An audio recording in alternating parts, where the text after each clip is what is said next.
Welcome to Let's Play Symphony of the Night. I'm Rota Abyssian, and it's another overdub, unfortunately. It's the second to last, but it's still an unfortunate thing. Last time, we got the Alucard sword, thus almost completing our journey through the castle, which means we only have one piece of equipment left until he is complete, the Necklace of J. That is the last thing that death took from us. I always want to call him Dracula, and I don't know why. But we also got the Eye of Vlad from death last time, as well as shamed him twice, once accidentally. Death is unfortunately a lot easier than he is in other games, and I really don't know the reason for that. Maybe it's just that we're overpowered and he should be harder, but point stands that he got whipped hard. Put on the sword familiar again and get a power of Sire here. We are pretty much through the caves. This area in general isn't very large. I think it's even shorter than what the Colosseum is, which is really impressive to me. But we enter the last area, the Reverse Catacombs, which I don't really like the music in this area. Like, it's fitting and all, but not really my speed. I don't know why I'm just sitting here. I probably explained something at the time that's been lost to time, but here we find Salames, or Salems, and these enemies would later be called witches, which is interesting because the enemy that's called Salem Witch in later games are called, the enemies that will be called Salem Witches later are called Aliarumnus in this game, but in this game, the characters who are known as witches in later games are called Salems. So, who knows at this point? Here they also have a few different attacks than they do in later games. This is easily the hardest part of the game at this point. Sure, you run into a few pissant enemies like bats, but a lot of the enemies around here will do hefty damage. This is the area where you pretty much need the Soul Steal spell to really live through this. For some reason, I abandoned the crucifix here. I don't understand why. And despite leaving it behind, I don't ever use the stopwatch. Here we encounter a new enemy, Frozen Path, and they're kind of an ice witch, and do some interesting things. And we get a drop item from them. The Opal Circlet. I'll check on that in a little bit. There's some money. This entire area is pretty much not an issue. I don't know why I check accessories for it, but the Opal Circlet restores HP by ice damage. Not really that helpful, really. It's not a bad item to any regard. And hey, now we get to use our good old friend the Spike Breaker Nail for the very last time in the game. But yeah, the idea of the Opal Circlet is good, but there's just not enough enemies that use ice to make it really worth it. I mean, you've got the couple here and there, but it's just not a thing that commonly comes up, and that's really unfortunate.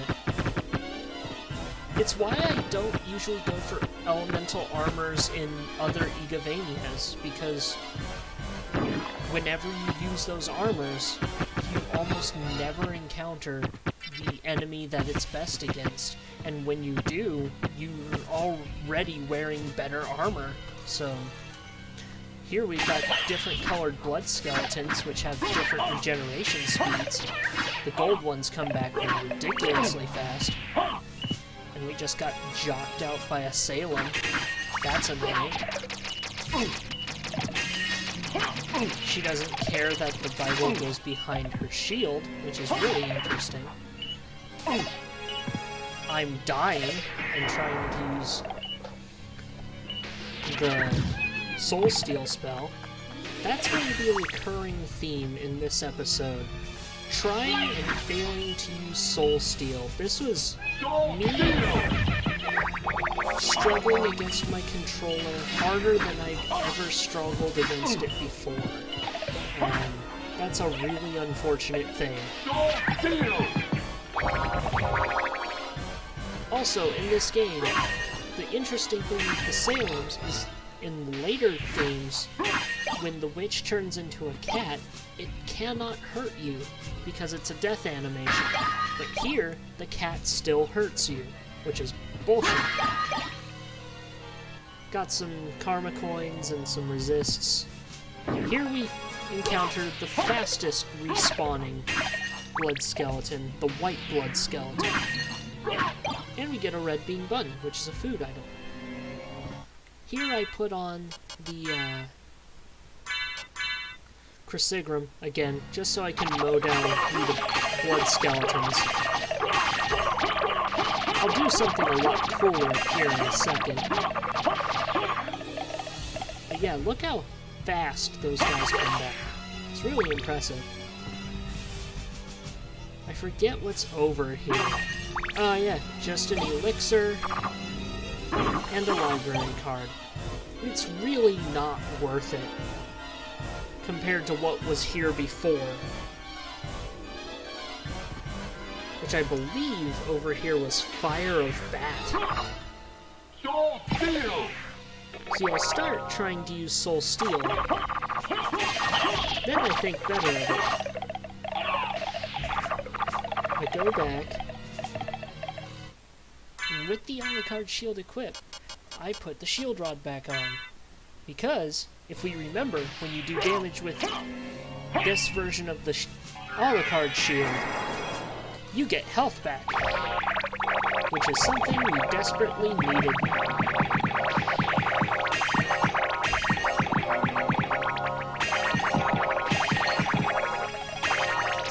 So while we're getting back there,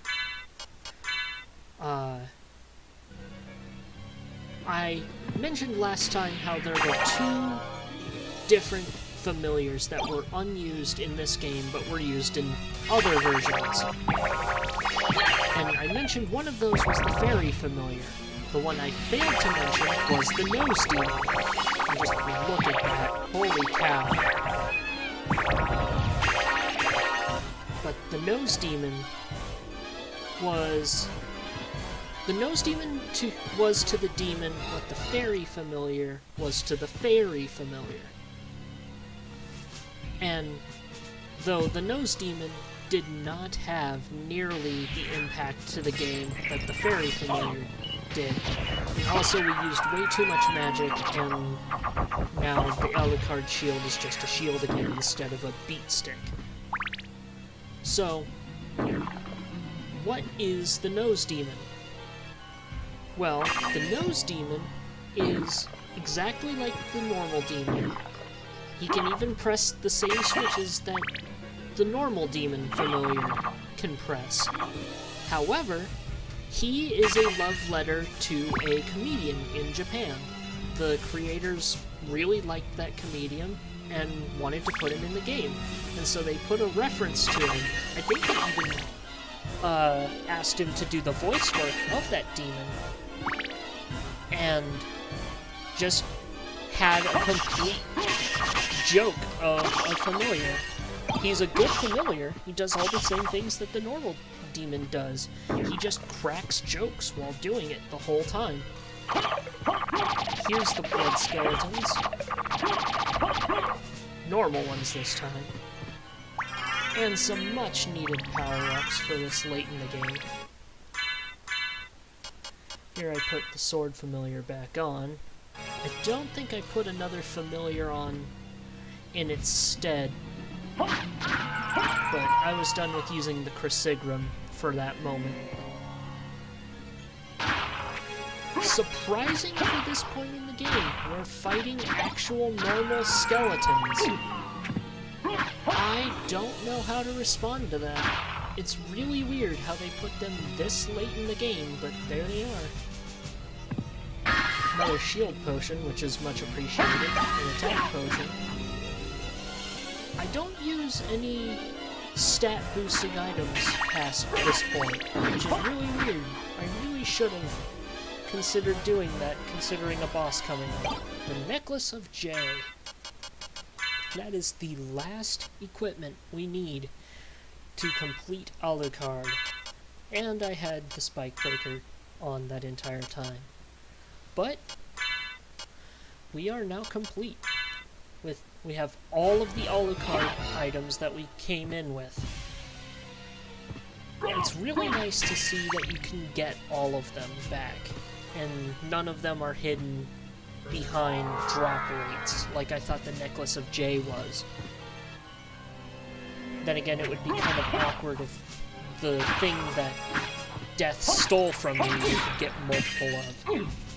But it's really interesting that we already have an item that's stronger than the Necklace of J, because we have, I forget what it's called, but it was another necklace accessory that gave back 15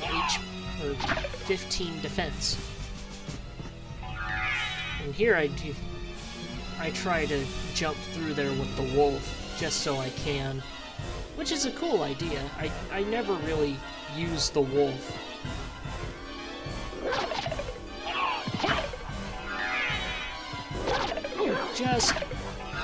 Just not enough room. There we go. More bats. Here I'm going back for map completion, because the way we were going was the way to the arena where we fought Legion. We have to deal with another Salem. I hate how they can just football tackle you out of the arena. But that's a really cool trick that you can do with the Alucard sword. And I failed to do that here, and here I'm in trouble. Because if one is difficult to fight on its own, now I'm getting swamped by two of them, and I just bug. I just learn when to bail. So we go over here, we get another saving/heal spot, thankfully. Not unwelcome. And we did that all for a magic missile and a buffalo star. Ain't that special. I heal again for some reason. Just compulsive habit, I guess. And I just run through here. I just don't want to deal with it. Which is the appropriate response. There is nothing we need experience for anymore. Here I put the sword familiar back on. It's my pleasure. Because at this point I'm committed to using the Alucard sword. As long as we have all of the Alucard equipment, I'm going to be using them. Since there's not much LP left at this point, might as well get our mileage out of them while we have them. Plus, the Alucard sword is the third strongest sword in the game, so why not? That brings up an important point. I've talked about the second strongest in the game, which is the sword familiar, and the third strongest sword, which is the Alucard sword. I have never mentioned the strongest sword in the game, because... Oh, and here we get the final Blood Skeleton variant, which is the green Blood Skeleton. And a last-minute level up, which is surprising. The strongest weapon in the game is the Muramasa. It is a weapon that is only dropped by the Sword Lord / Vandal swords. And it powers up based on your blood consumption with it equipped. And here we get the final few save points, because we are about to fight the strongest boss in the game. I will get back to the Muramasa in a little bit. We get a final diamond. And here I'm about to save state, because... oh boy, this boss. Prepare... like, if you guys were not prepared... if you guys were hating me for not dying as much... Ah, Noglamir, that was it.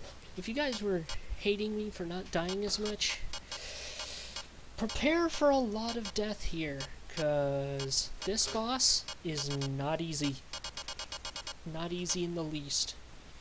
I put on the Sunstone and put back on the Necklace of J, I think. Because, oh boy do I need it. I think I contemplate wearing Noglamir, but do I go with Noglamir? No, I put on the Necklace of Jade, to be fair. But keep the Sunstone because of everything that I need. And here we are about to get into the strongest boss in the game. Remember the RIP, how it was upside down? Well, here we go. This is Galamoth. Getting up close with Galamoth is what you need to do, but he does not like you doing it. Because of this, right now I am not fighting him intelligently. I did that way too late. Getting up in the air, not a good idea. Just, he has so many options, and there are multiple ways where you can cheap out Galamoth, and they are all preferable to fighting him fairly. Like, me doing what I'm doing right now is not the way you're supposed to fight him. At least not if you want to live.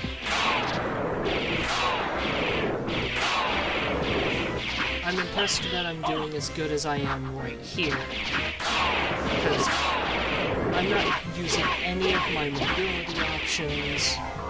Here I'm starting to use the form of mist.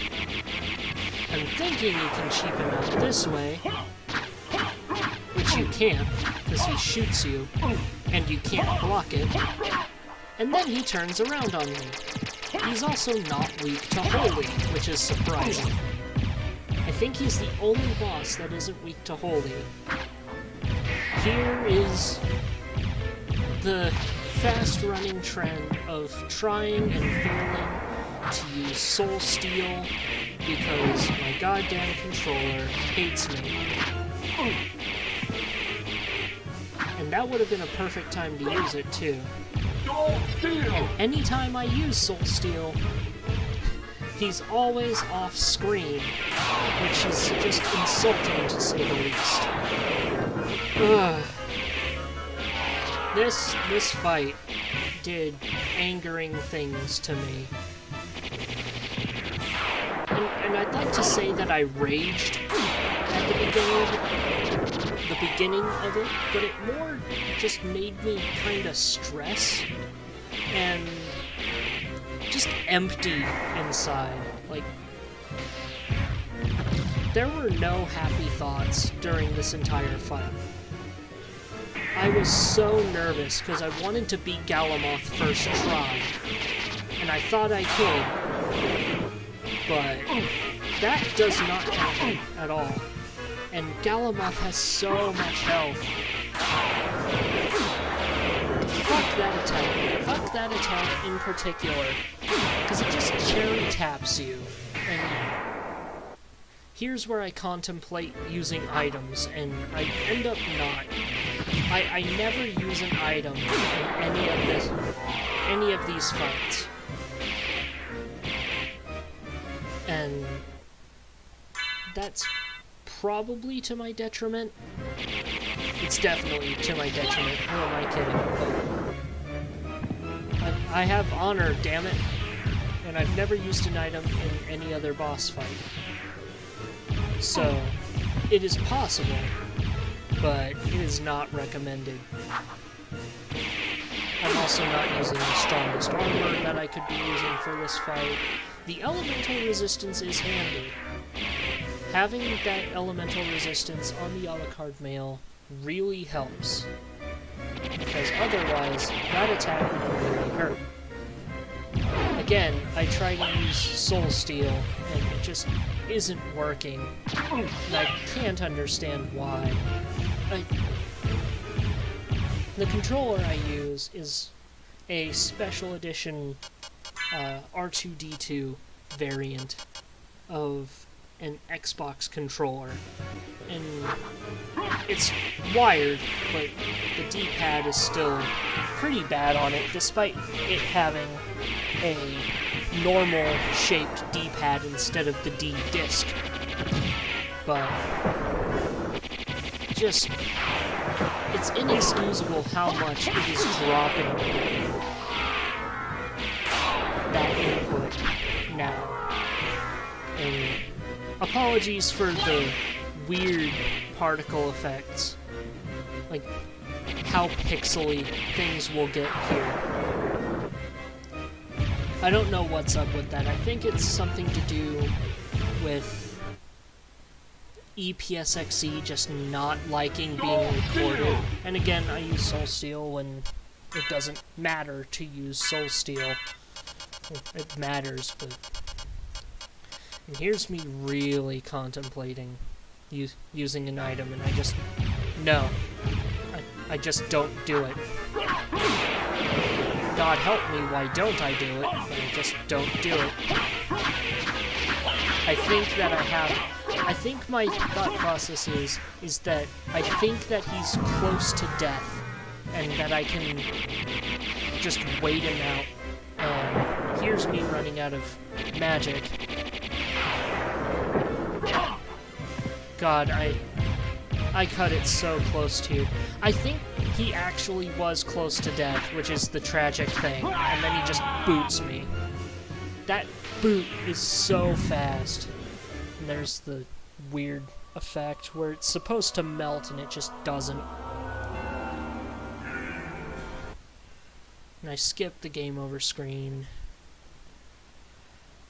And when do I... There was me wallowing in my sorrows a little bit.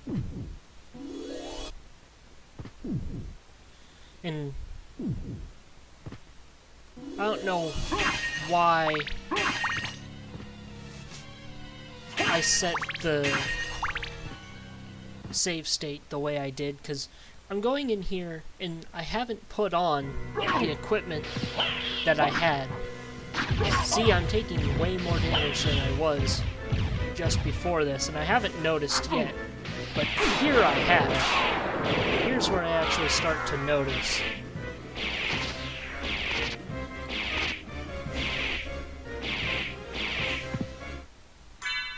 But I wanted to get safe first before I actually tried it. And the reason is I didn't have the Sunstone on. But try 2 against Galamoth. One point makes all the difference sometimes. He is just trouncing me this time. I mean, he was trouncing me before, he was knocking me around and all that, but here it's just merciless. And if you think he's this hard now, there's a thing called the Naked Alucard Challenge, or the Naked Alucard Run, where you never use equipment. And I cannot imagine the amount of over-leveling you have to do to make Galamoth actually beatable. I don't know how that physicsed. I really don't. God. It also doesn't help that this is a fight that I've only done like once before, because like I've said in the past, this is a part of, like, I've only been to the Reverse Castle like 3 times, so there's a lot that I just don't remember about it. That was almost the way to do that, and that actually wasn't a bad position, but just...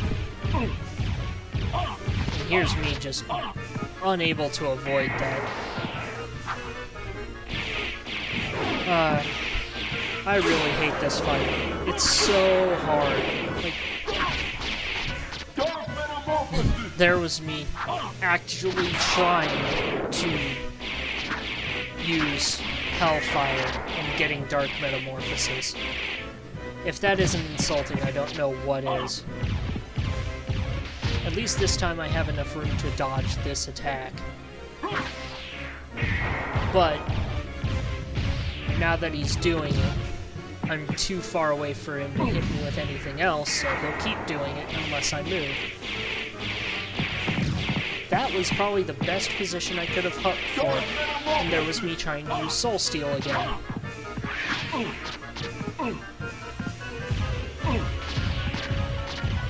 I miraculously have a safe spot there. I cannot pretend that this is any high-level gameplay. And here I just concede my fate. There was no way to bring that back.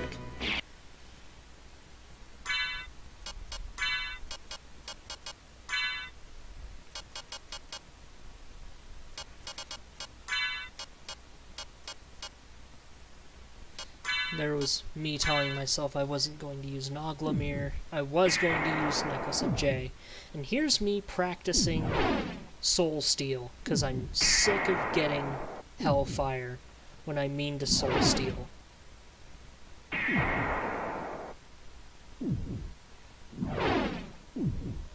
Soul Steal!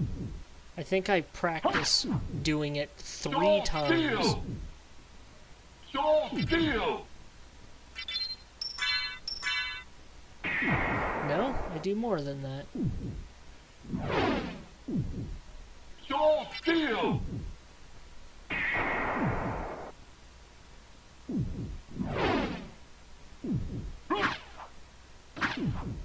Soul Steal! Alright. So, back to the Muramasa. Like I said, the Muramasa is the strongest weapon because it gains damage based on blood. And what that means is that killing things that bleed with the Muramasa gives it, I believe, 1 point of damage per. Like, per blood splatter. And what this means is that you can get Muramasa up to the point where it's doing, I believe, 999 damage natively. Like, in stats. Like, that's how high your stats climb. That are 9,999. It gets ridiculous. It's to the point where you can kill just about pretty much every boss with 1 hit. However, getting it up that high is basically impossible. It's doable, but if you were to do it without any like speed up devices or etc., it would take you, I believe, months.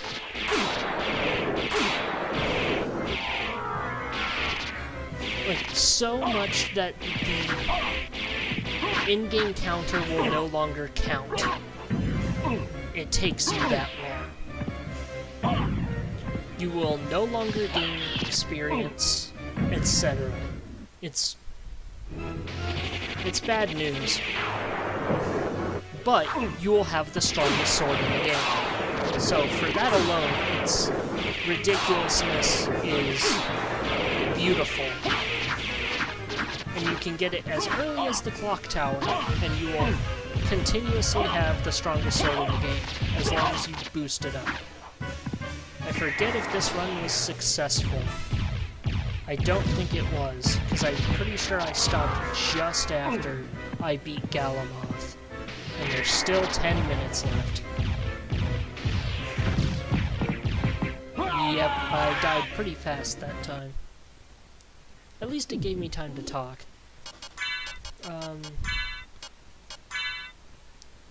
Why am I going in without the Necklace of J? I think I realized that. But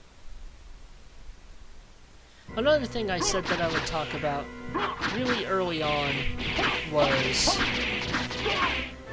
the differences between this version and the PSP version, because they did update the game for the PSP release in the Dracula X Chronicles. What this equates to is that there's a testing zone, kind of, that they put back in the game natively. They put back in the fairy familiar, the one that sings, and the nose demon, translate their dialogue, and translate the song Nocturne into English, which I really like that version, actually. But the unfortunate thing is that they changed the entire script and changed the voice actors. Like, they do not get Robbie Belgrade back to reprise his role as Alucard, instead replacing him with someone completely different. And say what you will about the voice acting and everything, but it has a charm to it that I just really like.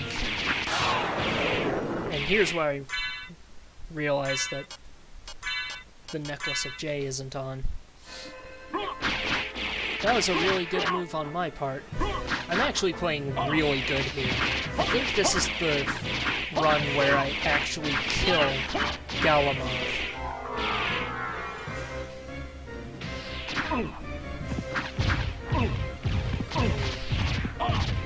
That situation is never good. I did not react fast enough to that. That's my fault. One thing to know about Galamoth is, if you can make it up to his head, it is a weak spot on him, and you will do more damage. But as you've seen, getting up to his head is not an easy feat. He won't exactly let you do it. And this is a risky move that I don't know why I even attempted. I don't know why he's doing this attack so much, to be frank. Like, there's a lot about Galamoth that I just don't know. And he kicks me.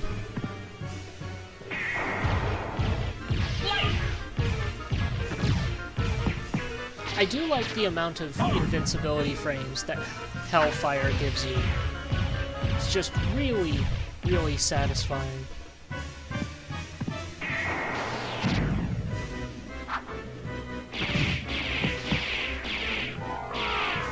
Because you can pull off shenanigans like that.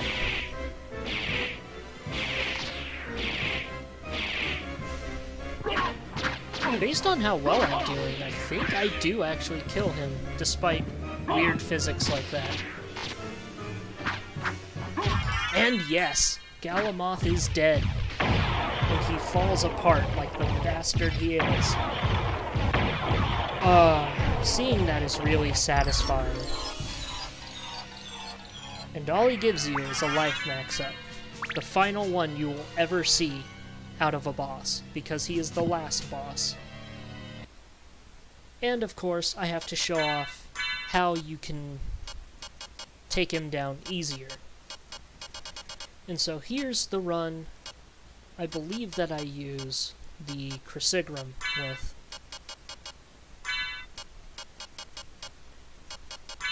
And here I also use the barrel circlet. Which, the barrel circlet makes this fight really funny. Because it heals you via lightning damage. Lightning attacks heal you. And if you've seen how Galamoth fights, that's pretty much his entire move list. He only has two attacks that can really menace you at this point. I mean, look at that. You don't even get knocked back, it just heals you. Downside. Crucigram is not very strong. Other downside, that doesn't count as lightning damage. But any damage he does with that immediately gets healed.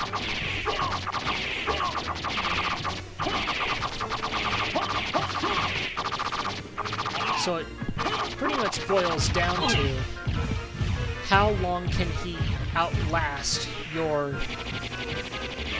minuscule damage machine gun over time.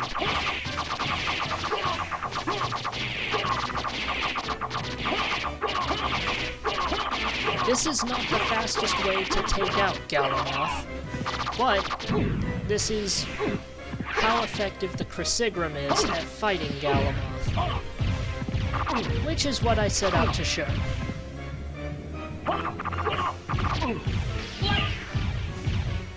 He keeps on using this attack, and I want him to use that attack, because when he uses that attack, I am immune to all of his shit. That's when you can get your big damage against him.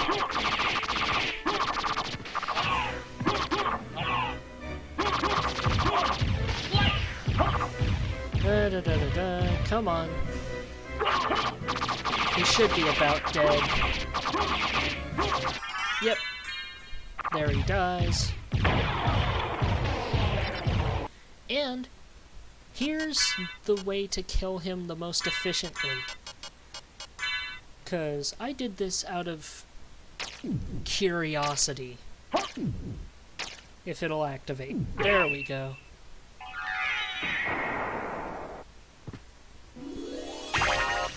Using the busted Alucard shield against Galamoth.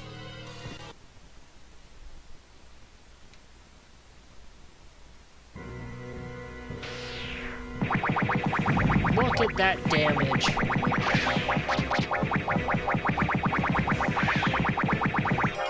Just completely shames the poor guy.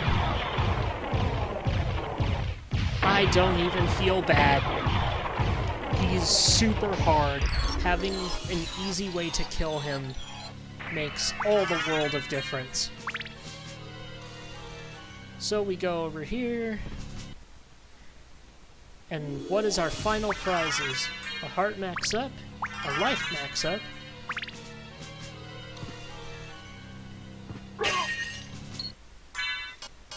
what do I put back on here? The Alucard sword. That makes sense. I keep on all the Alucard items, I believe. Yep.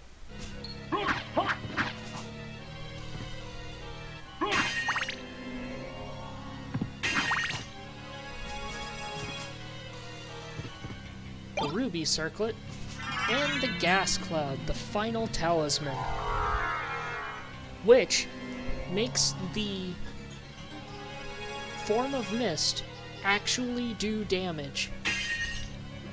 not a heck of a lot of damage, but ever-present damage whenever you're dodging, which means all the world of difference.